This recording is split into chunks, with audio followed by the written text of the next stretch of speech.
Good morning. This is Vicky LeBlanc coming to you from Luminous Studio. I'm actually sitting outside in my backyard at the moment, and I want to share with you what I noticed this morning. Most days I begin with a little bit of exercise early morning, with some meditation and a bit of journaling to reflect on what I want in my life, on what is going on what is showing up. But as I was walking outside our screen door, there was a bumblebee that was stuck.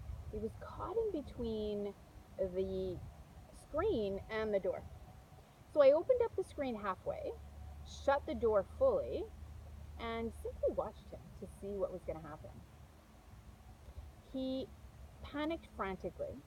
He was flying and hitting the window or the door, hitting the glass, hitting the screen, until finally he calmed somewhat, then began to walk the screen.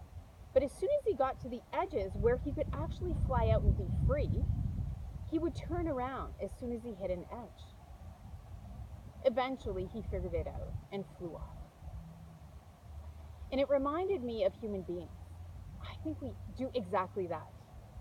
We get caught in the riptide of an emotion, just like that bumblebee got caught in between the screen and the panel glass. There was an opening that was right there for him. It was actually really obvious, but obvious to me, not obvious to the bumblebee. And for us as human beings, sometimes we get caught in the riptide of an emotion.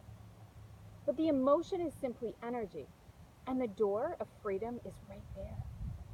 All we have to do, it's even simpler than the bumblebee. We don't even need to go to find the door. We don't even need to find the opening. All there is to do is to observe our emotions, to notice through sensations, which is really easy for us because we live through our sensations all the time. So the next time that you might have a difficult experience, getting caught in a riptide of an emotion, maybe sadness, maybe rage, frustration, or maybe it's actually joy, I challenge you, or I invite you, to simply notice what is unfolding and try to see the beauty of energy, the beauty that every single emotion has to offer, because there is beauty, but sometimes it's too hard to tolerate. So at that time, take an action that is serving.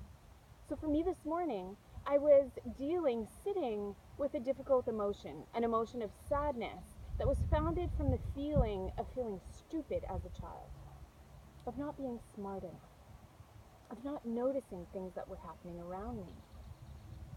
And what I did is I turned to an affirmation because it was too hard to tolerate this morning. Doesn't mean it's going to be like that every morning. So sometimes, as you sit and observe, being completely absorbed in the sensation of what is going on can be fascinating, even though it's a difficult emotion. And other times, it's call to action. It's actually doing something to be able to tolerate it and get through it, to be able to fully live it. So I hope this is of service to you. And if there is anybody that would like to reach out, my name again is Vicky LeBlanc, Luminous Studio. My email is luminousyoga@hotmail.ca. And if ever you want to know more on meditation, more on something I spoke about, just reach out. Thank you.